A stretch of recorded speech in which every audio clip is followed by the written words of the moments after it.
Welcome, everybody. Thanks so much for joining us today as we evolve together.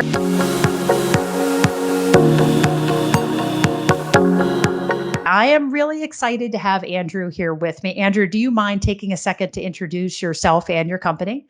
Absolutely, Kim, and thank you for having me today. It's an honor and a pleasure. Andrew D'Amico, I'm the CEO of ProDeal. I joined the company a little over a year ago, both as an investor and as the CEO.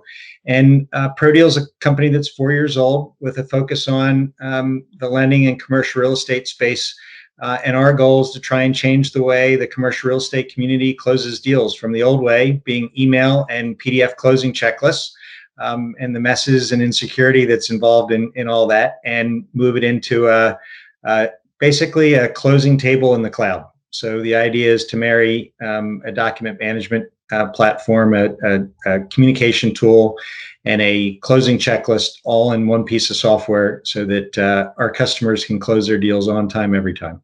Love it. I am so excited to use the software. I think it's the perfect timing too for something like this in the commercial real estate space, and definitely a necessary tool, especially with the firms that are, grinding through a lot of work, especially retail tenants, and I guess it really fits a lot of different uses in the commercial real estate realm. How has the pandemic affected ProDeal? Was it a big hit? Was it kind of just business as usual? Did it have an effect on you? So it had a couple of effects. Some positive, some not so positive. In terms of the not so positive ones, um, I had gotten to know ProDeal probably in the fall before the pandemic hit, and was looking at making an investment in the company along with an investor that I had worked with a couple companies ago. And so we were going to come in, and I was going to both invest and become the CEO. And as things started unraveling with COVID, as you know, the markets dropped 15 to 20%. And so I was having to make the difficult decision. Do I continue on with this? Because the other investor decided that the valuation is a little expensive given the decrease in public markets. And two, even though I did my due diligence and he did his, what would be the impact of COVID on a small business like ours, especially one that's trying to change the way people do things? Because when things go sideways, you find out very quickly if your product is a nice to have or a must have.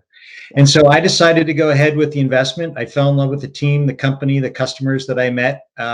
And so that was very different. The other thing that was very different, because we didn't raise as much capital as we wanted to, we made some very difficult decisions to actually reduce our expenses. And there's a lot of other companies that did that. And, that's always a difficult thing to do, but have been through that before.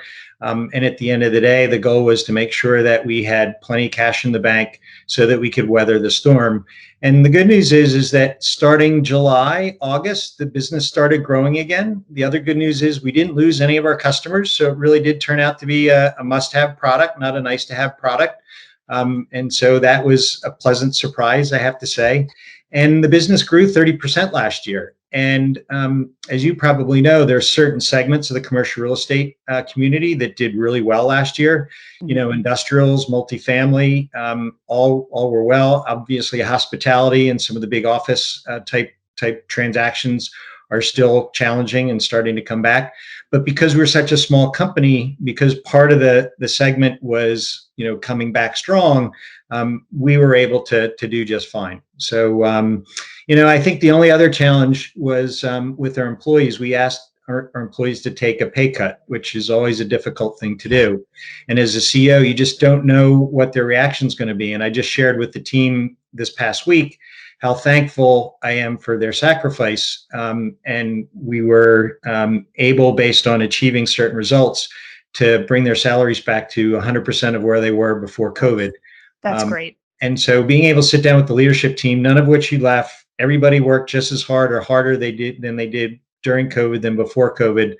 It really made me sort of proud to have gone through that. As hard as those decisions were a little over a year ago, to keep the team together and continue to perform, and then be able to share that good news with them it brought a big smile to my face. Oh, that's fantastic. What a great story. Thank you for sharing. Any pivots? I mean, any major changes you had to make when the pandemic hit? I mean, obviously you made the choice to stay. You made the choice to join the team. And did you have to change to adapt to multifamily or to adapt to kind of not what necessarily you were focused on before, or was that always the focus?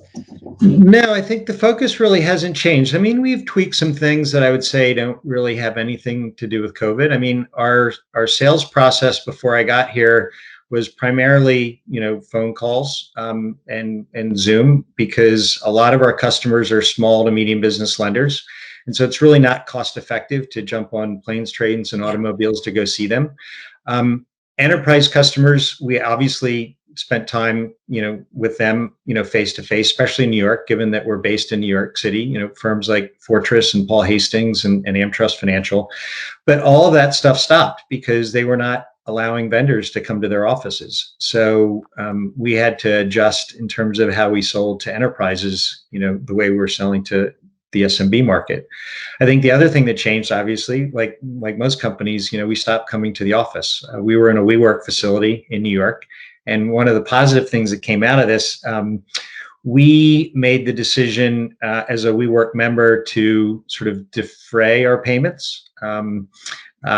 And we weren't sure what WeWork's sort of position was going to be on that. And the good news is they came back to us earlier this year and said, listen, we'll sort of, put aside what happened last year. If you guys are willing to make a year commitment at a rate that's more competitive than what you were paying before, we'll sort of forgive everything that happened during COVID. And so we moved up in the world. We're now on Bryant Park, which is a much better view than where we were before in Midtown. And so listen, everything is working out just fine from that perspective. And I think the good news is, COVID has helped the commercial real estate community, as start to realize that they have to get their digitization sort of strategy in place. And so we've seen a lot of successful big companies make some big adjustments. And we've seen a lot of small software companies and startups take advantage of that. We're certainly one of those. But I think our biggest challenge, Kim, COVID or no COVID, is people don't like to change, and lawyers are used to using email, and title companies are used to using email, and lenders are used to using email, and bars are used to using email. And so we have to be patient yet persistent in helping them make that transition. Yet it's so amazing. And I know we had a gentleman on earlier who talked about cybersecurity and how important it is that email is actually not a safe place. It's not a safe place, especially to do transactions like commercial real estate. And quite frankly, it shouldn't be done in email at all. No documents that have any critical information should be sent without secure portals. And so I think that companies and people are going to start seeing that as they get additional spam. I mean, I know my husband's in the IT business, and just yesterday had another client that somebody clicked on that email that they thought came from internal, and it's not. And he's been telling them, and it happens. And so I think more and more over time, that whole email is great, it's what we know. Well, it's not safe, right? Absolutely. And I think, there are states like New York and California who are imposing fines on financial institutions that are not using secure tools in order to keep personally identifiable information, out of the wrong hands. Right. And so I think we're going to see more of that. I mean, it's sad to say that that's what it takes sometimes to get people to change. But I think we're in a really good position to, one, help educate the community. So, as an aside, associated with what you're just sharing about cybersecurity, ProDeal became a member of the Best Practices Committee to the National Private Lenders Association. Okay. And we told the association that we're committed to doing monthly training around cybersecurity, because a lot of these direct lenders are very small.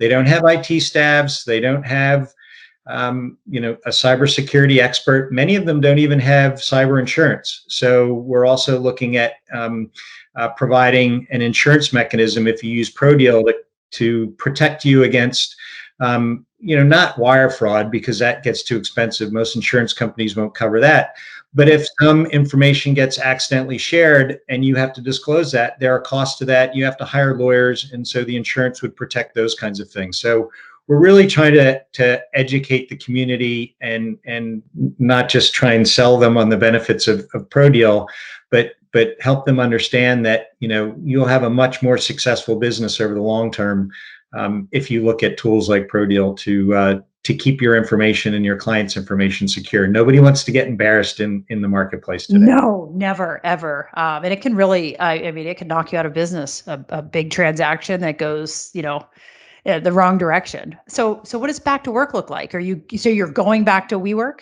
obviously? We're going back to WeWork. We signed the membership agreement, re-signed the membership agreement a couple weeks ago. Thanks. And matter of fact, our the gentleman that runs operations for us just sent out a memo.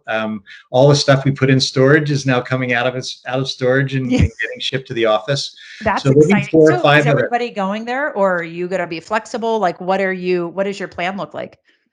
Well, 2 of our employees moved to Florida, so they won't be in New York. The 4 of us that are left in the New York area, we have a development team in Belgrade, Serbia, which I actually flew to about 3 weeks ago. So I wanted to go over, months ago, but couldn't. So it was great to go over and see the Serbian team. I'd never been to Belgrade before. That's another story, but that was great. But back to New York. There'll be 4 or 5 of us that'll be going to WeWork 3 days a week. It'll be Tuesday, Wednesday, Thursday, and obviously Monday or Friday if we have a customer need or a need to get together. Everybody knows they need to be flexible. So, yes, my hour-and-a-half commute each way every day we'll get back to normal. That's exciting though. It's at least for me, like seeing traffic was like. I don't know. I miss seeing people. I miss sitting across from people face to face. But like you said, there's still positive things that came out of this, such as now CEOs and the C-suite, they know how to use video conferencing. They would never use it before. Why? Because they hate change, right? And now they've been forced into using it. And that case now, like you can have meetings this way and everybody's comfortable. So it's kind of nice when things are forced that we're going to come eventually, right? Absolutely, and I'm really encouraged that a lot of other companies are really trying to get their employees back to work. For us, as we start to grow our employee base again, as we've been very cautious over the last year, when you're a small company like us, I mean, we don't have the resources of large companies in terms of sales operations and HR and training and those kinds of things. So yours truly has to do some of the heavy lifting, which I love to do, but it's so much more gratifying to be able to do it in person and do some hard work and then go off and have a lunch with an employee or, do something fun. And so we'll be able to do those things now, which is great. That's exciting. Well, I know a lot of business leaders across the country are kind of trying to figure out what to do next. Do you have any advice for other business leaders as they figure things out? Well, I would sort of share the advice that I've tried to give myself and my leadership team, which is, nothing's changed. We still need to be close to our customers, both physically and in terms of understanding their business. And so moving back to New York will allow us to actually see many of our commercial real estate customers in person. And a lot of them want to spend some time with us. Matter of fact, Emerald Creek Capital has a big event on July 14th in New York City. And I can't wait to go because I'll get to meet a whole bunch of other people that I just haven't had a chance to meet yet. So that's great. So that's going to be great. But listen, I think listening to your customers, listening to your employees is really important. Some people feel like they have it all figured out and we're going to do this or we're going to do that. And my view is there has to be a balance. At the end of the day, we have 3 sort of constituencies we're trying to sort of address: our investors, our customers, and our employees. And we have to come up with something that, allows us to achieve all of our objectives. And so to start, it'll be 3 days a week, and we'll see where it goes after that. I love it. I love it. Well, the purpose of Evolve is really to allow business leaders to learn, connect, and grow together. And thank you so much for taking the time today. And it's always great talking to you. And I look forward to seeing you when we see each other in Dallas soon. No, me too, Kim. And by the way, congratulations on getting into the Forbes Council. That was great to see. Thank you. Yeah, thank you so much. Yeah, great talking to you. And thank you again. You too, Kim. All All the right. best. Talk soon. Yep. Bye-bye. Bye.